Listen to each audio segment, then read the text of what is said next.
ठीक है। चलो, तो लास्ट क्लास के अंदर हमने अभी डिस्कस किया था टॉपिक कौन सा, प्रेजेंटेशन के बारे में। तो अभी हम लोग कंटिन्यू करते हैं आगे फ्रूट और सीड के बारे में। तो नेक्स्ट देखिए इधर टॉपिक डिस्कस करते हैं फ्रूट्स के बारे में। तो वैसे फ्रूट क्या होते हैं बताइए? ओवरी होता है, ओवरी फर्टिलाइजेशन के बाद कन्वर्ट हो जाता है किसमें, फ्रूट के अंदर कन्वर्ट हो जाता है। ठीक है, तो इससे फ्रूट पढ़ने से पहले आपको ना कुछ पोस्ट फर्टिलाइजेशन इवेंट पढ़ने होंगे, जो आप लोगों ने क्लास 12 के अंदर रिप्रोडक्शन इन फ्लावरिंग प्लांट्स में कभी पढ़े होंगे, है ना। चलो, मैं पहले फ्रूट के पहले आपको पढ़ा देती हूँ पोस्ट फर्टिलाइजेशन इवेंट के बारे में। हालांकि इसमें से बहुत सारी चीज़ें आप जानते ही हो। और अभी आप लोगों ने बोला था कि फ्रूट कहाँ से डेवलप होता है, फर्टिलाइज्ड ओवरी कन्वर्ट हो जाता है किसमें, फ्रूट के अंदर। तो फ्रूट इजिकल टू क्या हो गया, फर्टिलाइज्ड ओवरी हो गया। और by the way plant kingdom के अंदर आपको ओवरी सिर्फ और सिर्फ कहाँ मिलेगा, एंजियोस्पर्म के अंदर।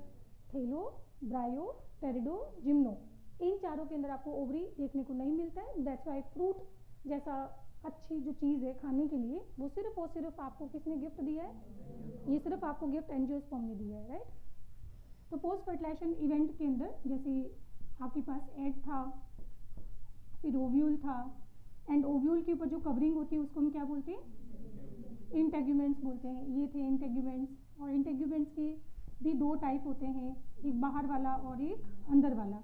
ठीक है, ओव्यूल की कवरिंग क्या होती है, इंटेग्यूमेंट होती है। और फिर उसके बाद ये क्या था, ओवरी था, एंड फिर ये क्या है, ओवरी वॉल है। तो क्लास 11 के पॉइंट ऑफ व्यू से देखें तो यहाँ पे एग जो है फर्टिलाइजेशन के बाद किस में कन्वर्ट हो गया, ये कन्वर्ट हो गया या तो जाइगोट के अंदर, या फिर हम बोलेंगे एम्ब्रियो में कन्वर्ट हो गया। और यहाँ पे जो इंटेग्यूमेंट है ये आगे जाके किस में कन्वर्ट हो जाते हैं, हाँ, इंटेग्यूमेंट आगे जाके कन्वर्ट होते हैं सीड कोट के अंदर, क्योंकि ओव्यूल तो कन्वर्ट हो गया किसमें, सीड के अंदर।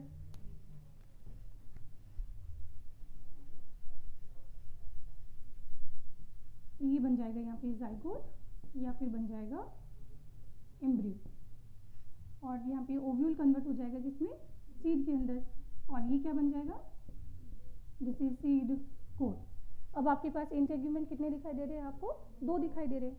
तो यहाँ पे सीड कोट भी कितने फॉर्म होंगे, दो सीड कोट बनेंगे। एक होगा आउटर सीड कोट और एक होगा इनर सीड कोट। तो आउटर सीड कोट को क्या बोला जाएगा, वेरी नाइस टेस्टा, और इनर वाले को क्या बोलेंगे आप, टेगमन बोलेंगे।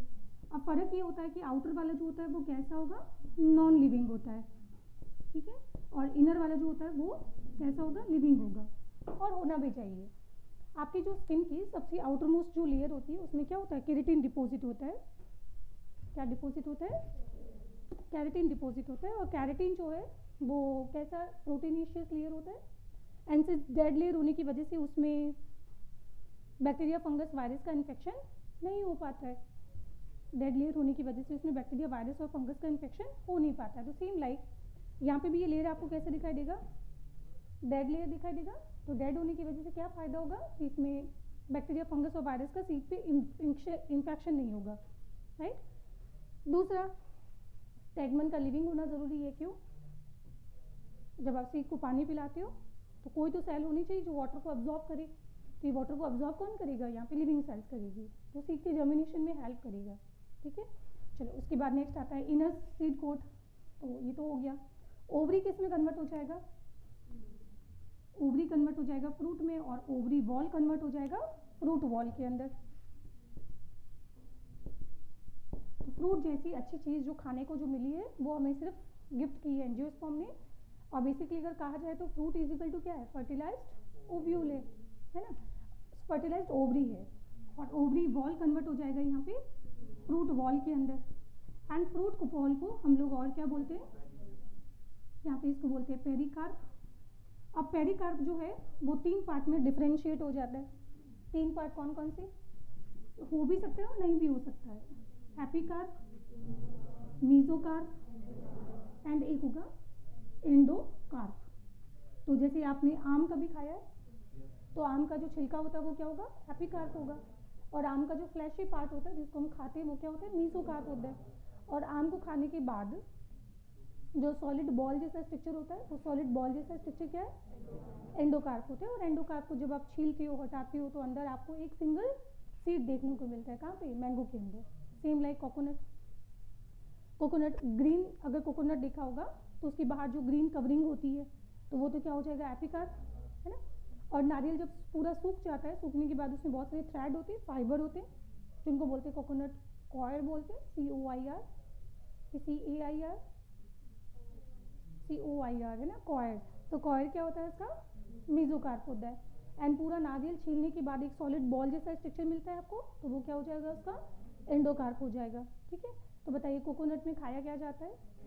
एंडोकार्प खाया जाता है, एंडोस्पर्म खाया जाता है।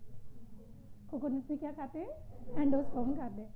चलो अब फ्रूट के टाइप्स के बारे में बात करें तो यहाँ पे टाइप्स ऑफ फ्रूट, अगर फ्रूट ओवरी से डेवलप हो रहे हैं तो उनको क्या बोलोगे आप? True fruit. और अगर ओवरी से नहीं डेवलप हो रहे तो उनको बोला जाएगा false fruit. True fruits, false fruit. और अगर बिना फर्टिलाइजेशन के फ्रूट डेवलप होते हैं तो उसको बोलते हैं पार्थेनो। जेनेसिस में तो जनरेट होता है पूरा का पूरा ऑर्गेनिज्म। यहाँ पे हम टर्म क्या यूज करते हैं बार बार? कार्प, कार्प, कार्प, कार्प, है ना। तो ये होता है parthenocarpic fruit. And true fruit के लिए हम एक टर्म और यूज करते हैं, यू कार्पिक बोल दीजिए इसको। यू कैरियोट्स होते क्या? यू मतलब ट्रू होता है, फॉल्स मतलब क्या होता है? सूडो। तो ये हो जाएगा सूडो पोडिया, ये हो जाएगा सूडो कार्पिक, है ना। और ये क्या हो जाएगा? This is parthenocarpic. और पार्थेनोकार्पिक कैसे बनते हैं?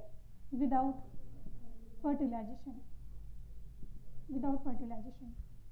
अच्छा, अब यहाँ पे जैसे एग्जाम्पल की बात करें तो ट्रू फ्रूट के अंदर एग्जाम्पल आ जाएगा कौन सा? हम एक ही टाइप अभी फिलहाल पढ़ेंगे, दैट इज ये ड्रू फ्रूट।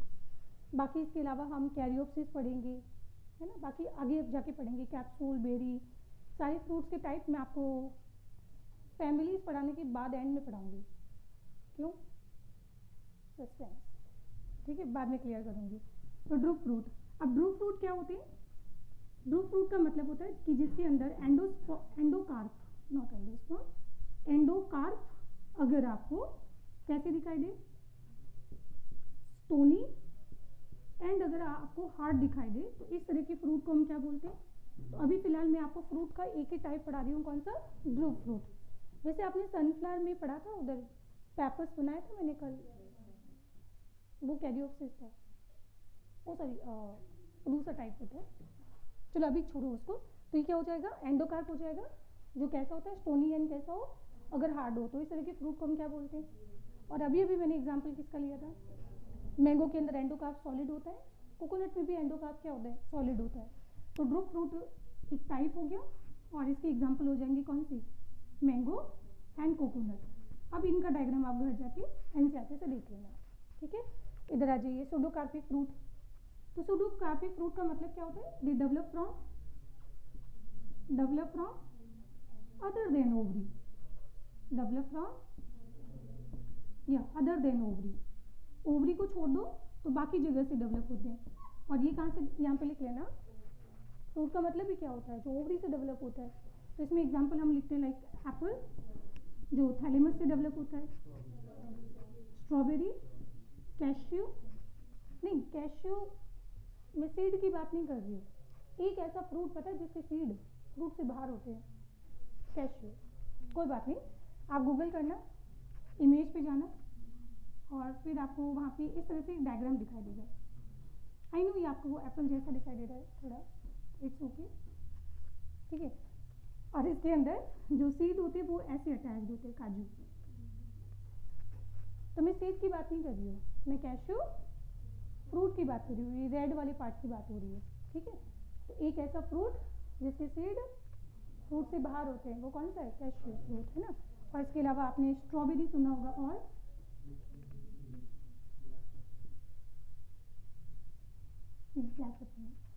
ठीक है। तो ये सारे एक्चुअली कहाँ से? पियर होता है। पियर कहाँ से बनता है? पियर भी थैलेमस से बनता है, ठीक है। तो ये हो जाएगा क्या? थैलेमस वाला पार्ट। और फिर उसके बाद एक आता है लीची। अब तक आपने पढ़ा था कि ओव्यूल के ऊपर जो कवरिंग होती है उसको हम क्या बोलते हैं? इंटीग्यूमेंट। और फिलहाल मैंने इंटीग्यूमेंट दो ही बनाए, आउटर और एक इनर। बट लीची एक बहुत ही स्पेशल कंडीशन है जहाँ पे आपको एक नहीं, दो नहीं, 3 इंटेग्यूमेंट दिखाई देंगे, जिसमें सबसे हम बोलेंगे कि जो तीसरा इंटेग्यूमेंट होता है, ये तो टेस्टा बनाएगा, टैगमन बनाएगा, बट इसमें ये क्या बनाता है, सबसे अंदर वाला जो इंटेग्यूमेंट होता है, सबसे बाहर वाला, मिडल वाला और अंदर वाला, सबसे अंदर वाला जो इंटेग्यूमेंट होता है वो फ्लैशी हो जाता है। तो इमेजिन कीजिए, अब आपने कभी लीची खाई होगी तो उसमें सबसे बाहर कवरिंग होती है जिसको आपने छीला होगा, जो आपको हार्ड वुडी जैसा दिखाई देता है, लकड़ी जैसा, है ना। और जब उसको छीलते हो तो उसके ऊपर एक फिर पतली सी मेम्ब्रेन होती है, बिल्कुल पतली सी मेम्ब्रेन, वो टैगमन होता है। और बिल्कुल पतली सी फाइन ट्रांसपेरेंट सी मेम्ब्रेन दिखती है ना। एंड उसको हटाने के बाद जो फ्लैशी पार्ट हम खाते हैं वो क्या होता है, एरिल होता है, ठीक है। तो इसमें हम बात करते हैं लीची के बारे में। तो लीची जो होगा, इसके अंदर जो थर्ड इंटेग्यूमेंट होता है, थर्ड इंटेग्यूमेंट जो होता है वो कैसा होता है, फ्लैशी होता है, फ्लैशी एंड एडिबल होता है, ठीक है। और इसके लिए हम बहुत ही स्पेशल वर्ड यूज करते हैं, दैट इज एरिल, ठीक है। तो ये तो इंटेग्यूमेंट हो गया, और ये सारे डेवलप हो रहे हैं कहाँ से, थैलेमस से डेवलप हो रहे हैं। अब इधर है जी पार्थेनोकार्पिक फ्रूट, जो बिना फर्टिलाइजेशन से डेवलप होते हैं। तो बताइए कि एक्चुअल में ट्रू फ्रूट होते हैं कि फॉल्स होते हैं? आराम से सोच के बताओ, सोच के बताओ। हाँ, जनरली बच्चे जो है पार्थेनोकार्पिक फ्रूट को फॉल्स फ्रूट बोलते, नहीं बोलते बेटा, ये भी ओवरी से ही डेवलप हो रहे हैं। डेवलप तो ओवरी से हो रहे हैं, मतलब ट्रू हुए, बस ये कि विदाउट फर्टिलाइजेशन डेवलप हो रहे हैं, बस इतनी सी बात है। तो ये भी एक तरह के है क्या, हाँ ट्रू फ्रूट ही होते हैं। हाँ, तो develop from ovary but without fertilization, but without fertilization, ठीक है। अच्छा मुझे एक चीज़ बताइए, फर्टिलाइजेशन के बाद ओवरी में ऐसा क्या चेंजेस होता है कि वो अचानक से ग्रो करके फिर फ्रूट बन जाता है? ऐसा क्या तूफान आ जाता है कि ओवरी जो है वो फिर बाद में मॉडिफाइड हो जाती है फ्रूट में?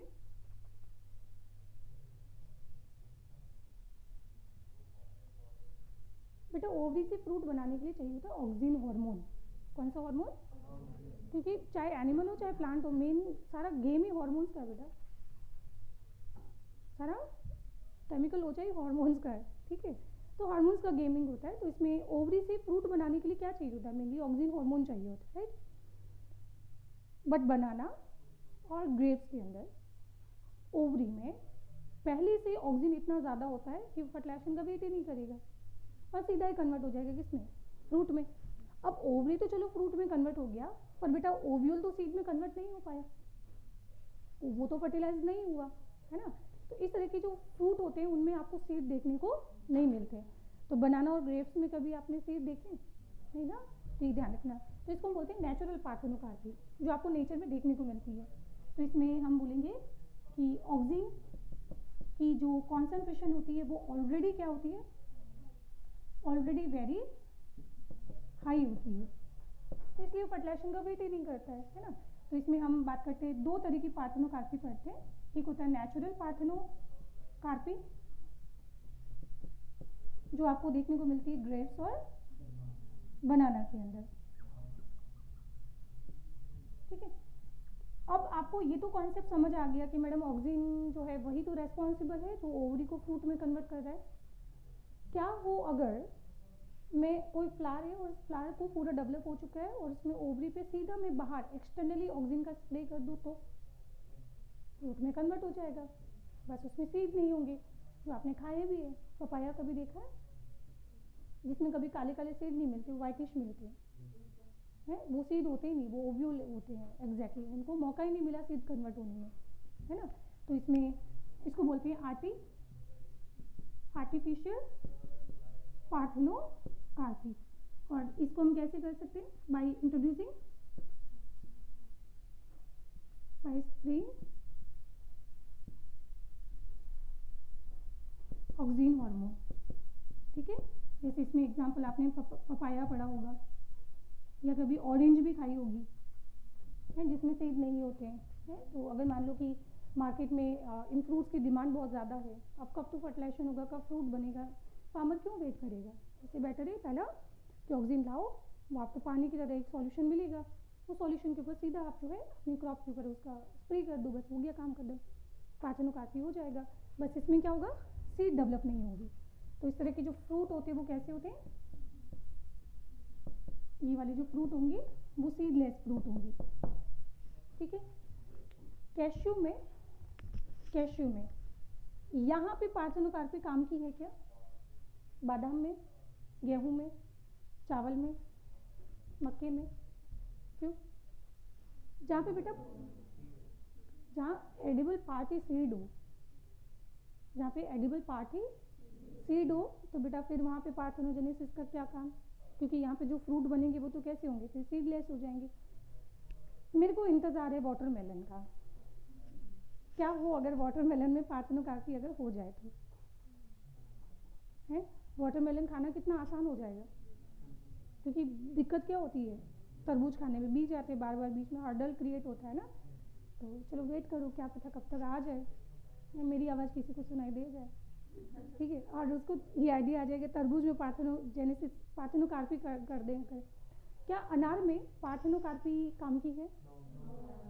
अनार में खाते हैं क्या हम लोग, सीड खाते हैं, ठीक है, बस कंप्लीट, ठीक है, देख लो इसको। इसके बाद हम पढ़ेंगे अब सीड के बारे में।